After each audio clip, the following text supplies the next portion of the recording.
Today's scripture comes from the Old Testament book of Genesis, chapter 40, verses 1 through 23. If you'd like to follow along, you can follow along in your pew Bible, starting on page 36. The dreams of two prisoners. Sometime after this, the cupbearer of the king of Egypt and his baker offended their lord, the king of Egypt. Pharaoh was angry with his two officers, the chief cupbearer and the chief baker, and he put them in custody in the house of the captain of the guard, in the prison where Joseph was confined. The captain of the guard charged Joseph with them, and he waited on them, and they continued for some time in custody. One night they both dreamed, the cupbearer and the baker of the king of Egypt, who were confined in the prison, each his own dream, and each dream with its own meaning. When Joseph came to them in the morning, he saw that they were troubled. So he asked Pharaoh's officers who were with him in custody in his master's house, "Why are your faces downcast today?"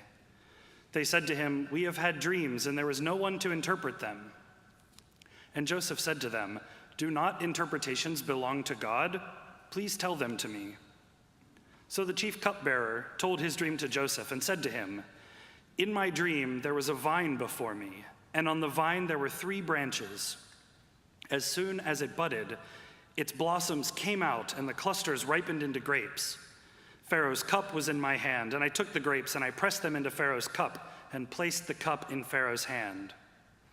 Then Joseph said to him, "This is its interpretation. The 3 branches are 3 days.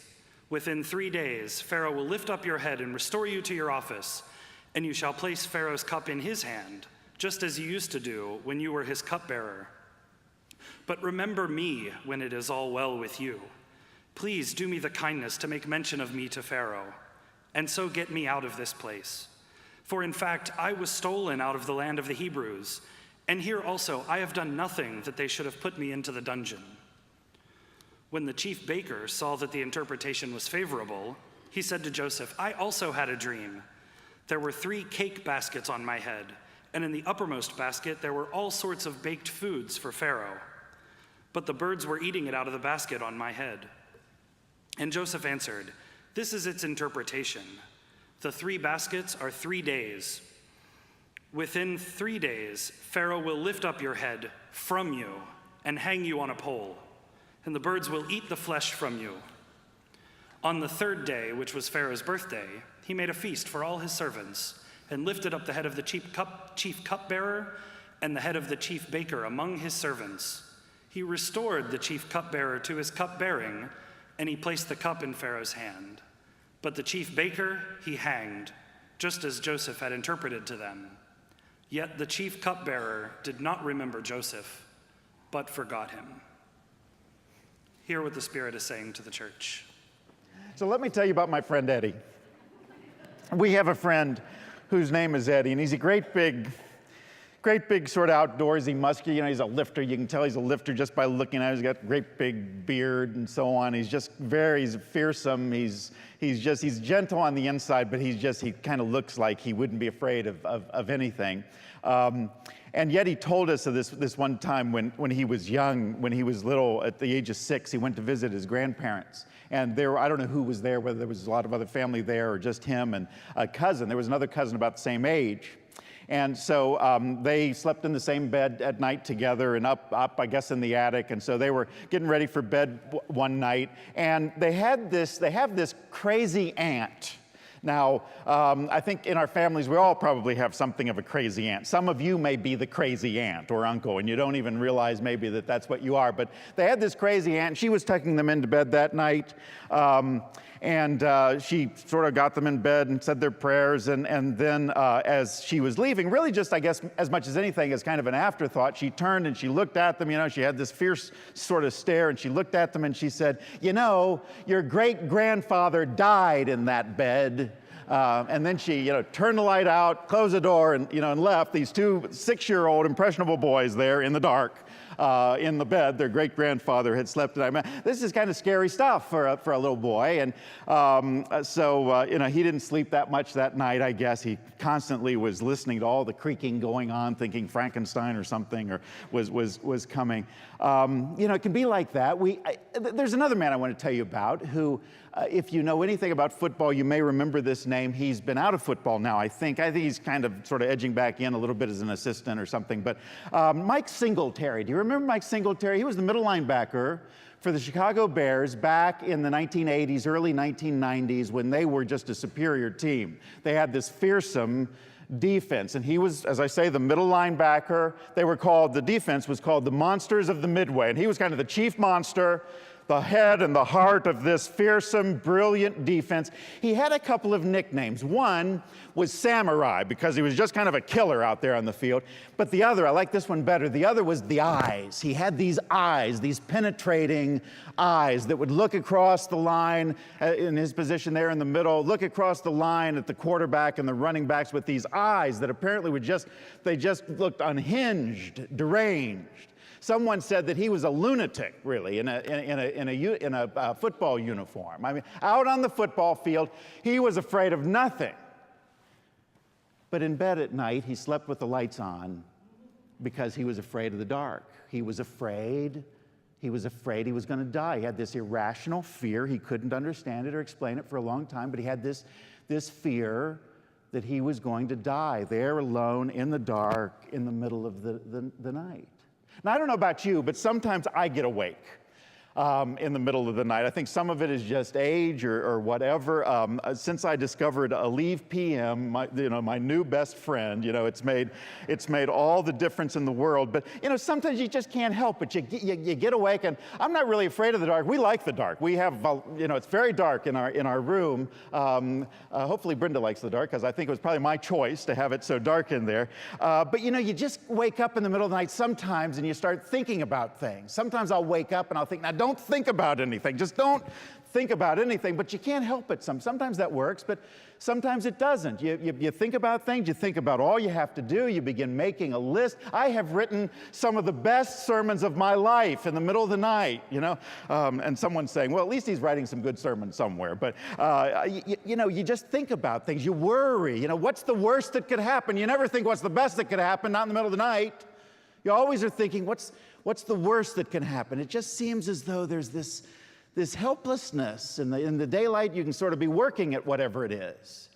But in the middle of the night, you kind of worry, you add up all the things. There's a helplessness, kind of a darkness that pervades over you, a little bit of a sense of helplessness. As I was thinking about that, I'm kind of equating that, using that as a little bit of a metaphor here this morning, because there was certainly this sense, you feel it in this text, of the chief cupbearer, the baker, the Joseph, in this prison, a sense of helplessness, a sense of powerlessness that they have there, darkness just sort of pervading over them. The chief cupbearer, that was a very important role back in the ancient world, not just in Egypt, but in other places as well. The chief cupbearer to the Pharaoh was the one who, put together all the drinks and served all the drinks. And since poisoning someone was kind of a favorite pastime and trying to get rid of someone, we know that throughout history, this person had to be a person of absolute trust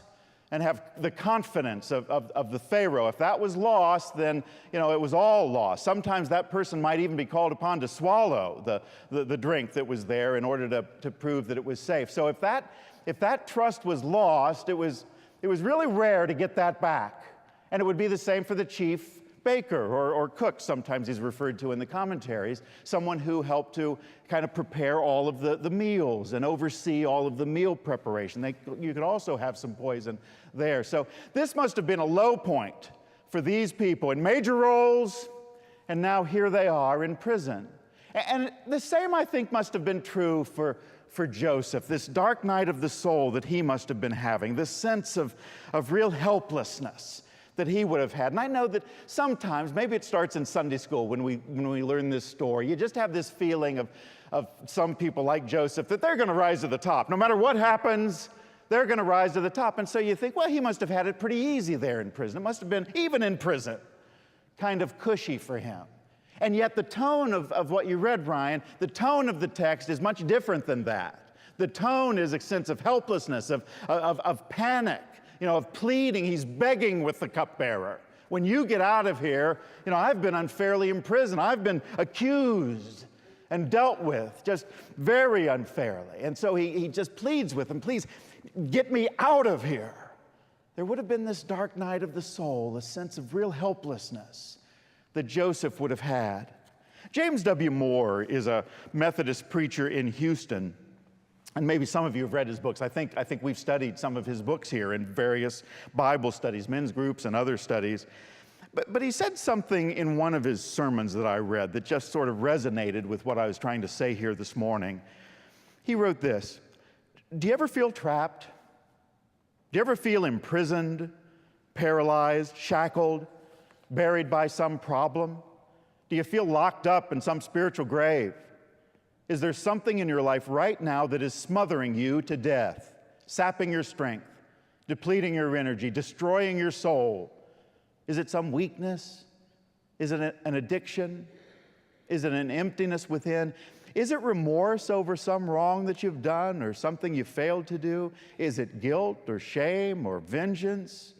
Is it a heavy burden or a secret sin or a sorrow that's covering you like a heavy blanket? Do you feel trapped in some desolate and dreary tomb?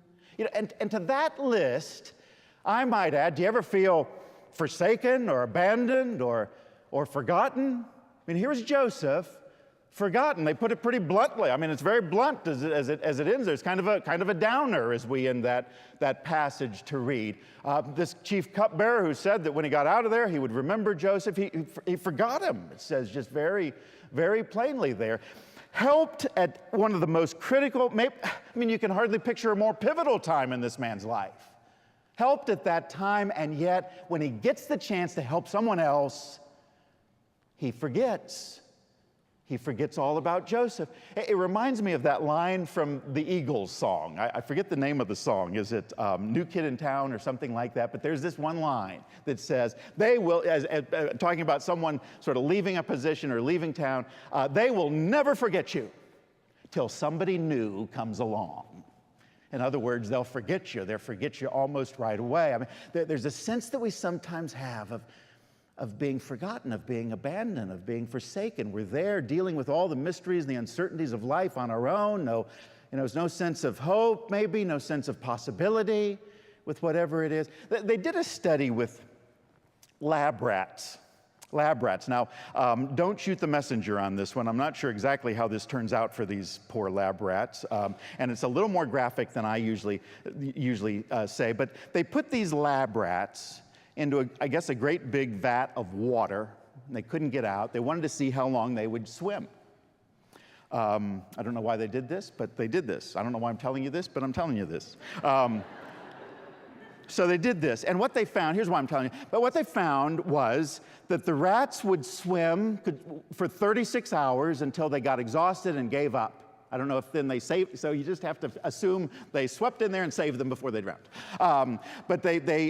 So 36 hours before they got exhausted and drowned, if it was in the light, if there was light in the room. But if they were swimming in this great big vat of water all alone, in the dark, they would get exhausted and give up after 3 minutes.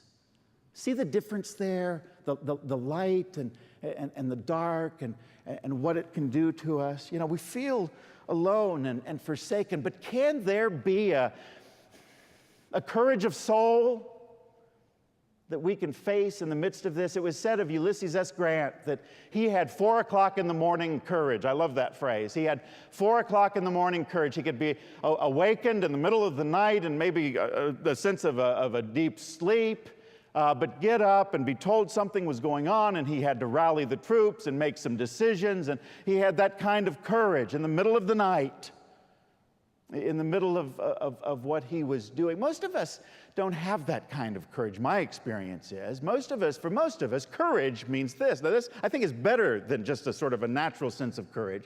Courage is being afraid, but doing it anyway. Courage is being afraid, but doing what is necessary, moving forward. Someone's put it like this: the brave person is the one who is completely petrified, but does something. The brave person is the one who pushes himself or herself past that fear. Ralph Waldo Emerson said, "You must do what you are afraid to do." Anthony Burgess, a man by the name of Anthony Burgess, at a relatively young age, late 30s or so, was diagnosed with an inoperable brain tumor, a benign brain tumor, and he was given a year to live. And he didn't have really any resources at that point, so he wasn't sure what he was going to do for his family and how he was going to provide, while he was living, and certainly how he was going to provide so that they would have anything after he died. So what he decided to do with that year, his only year remaining, was, and this seems counterintuitive to me, but was to write a novel. He decided he was going to spend his time writing a novel. And so he worked on that novel. He got engrossed in it. He just sort of gave himself completely to that novel. And at the end of 1 year, he'd written his novel. It was published. It was somewhat of a success, and he made some money for his family. And also at the end of that 1 year, he realized that he wasn't dead. And so he wrote a second novel, and then a third novel, and a fourth novel, and a fifth novel. Apparently, the way the story was related to me, 5.5 novels into this, he realizes, I may not be dying right now. But up to that, and in fact, it was a misdiagnosis. If you read his story, Anthony Burgess, it was a misdiagnosis that he had. But up until that time, he just assumed that he was going to die and that his time there on earth was somewhat limited. But instead of dying after 1 year, he wrote, I think, something like 70 novels. Now, his work may not be of appeal to you. I think the most famous thing we have of his is A Clockwork Orange. That may or may not be something that you read or any of his stuff. But I think his story is just really profound, giving yourself to something in the midst of a real fear and struggle. Talk about a dark night of the soul. What if we did that? What if you and I gave ourselves completely to something? What if you and I plunged into our fears, what we're afraid of, because we know it's right, we know it's the thing we should do, and just see what happens, see what God does, see how God provides. I really think that the only way to get through our fears, now maybe we can just sort of man up a little bit and put a brave face on it, but I really think the way to man up, the way to really work through our fears and to have the courage is to rely on the strength and the power and the courage and the goodness of God.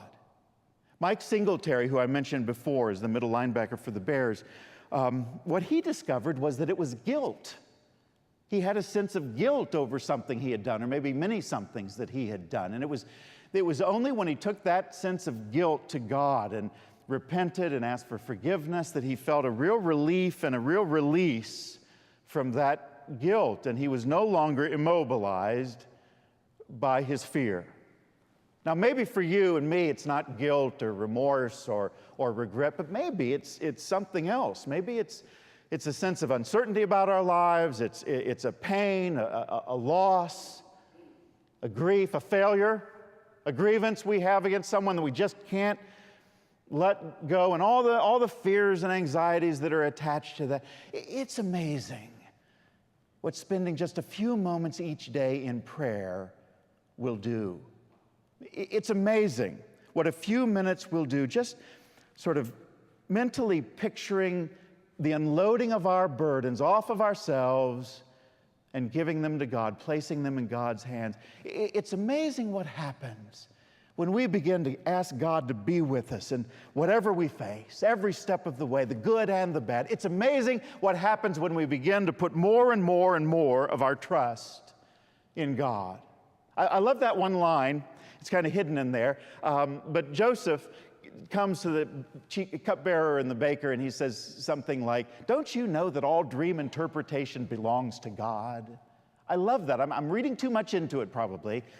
But it seems to me that what he's saying is, don't you know that the future belongs to God, your future? Don't you know that God holds you in his hands? That all of your fears, what you're afraid of, I've already met those fears and conquered those. All of your hopes, all of your dreams, your whole life. I hold that in my hand. Place yourself in my hands. My father used to tell with quite a bit of glee the time when his grandson, our nephew, spent the night with them. He would often come and spend the night with them. Nathan is 23 now, and he's going to be actually going to Purdue studying engineering here in the fall. He's been doing some other things and at other schools, but that's what he's kind of settled on, and we're happy for him. I remember when he was 3 years old, and he would run around, and he just loved my dad, his grandfather, and my mother, his grandmother. But there was one night when he was with them and spending the night. He would spend the night frequently with them, and he was afraid of the dark. At home, they let him sleep with the light on. But Mom and Dad didn't want to get him started on that. So they slept in the dark, and it was really dark, and he was always afraid. And there was this one night when he was there with them. It was dark in the room, and you have to kind of picture the sleeping arrangements. Nathan loved to snuggle up with my dad, his grandfather, and his feet would always somehow end up in my mother's face. And so they're there, and it's dark, pitch dark, and they're falling asleep, and really is just a way to kind of egg Nathan on a little bit. My dad said to him, asked him, "Are you afraid?" He kind of whispered, "Are you afraid?"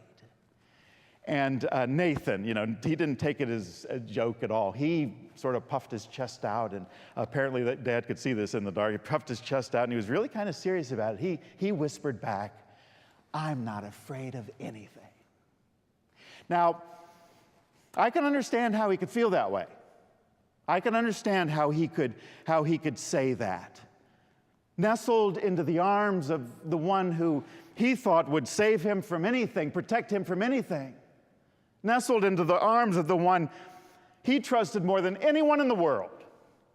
A father maybe, or in this case, a grandfather. Or maybe better yet, a loving heavenly Father. I can understand how we all could say, "I'm not afraid of anything."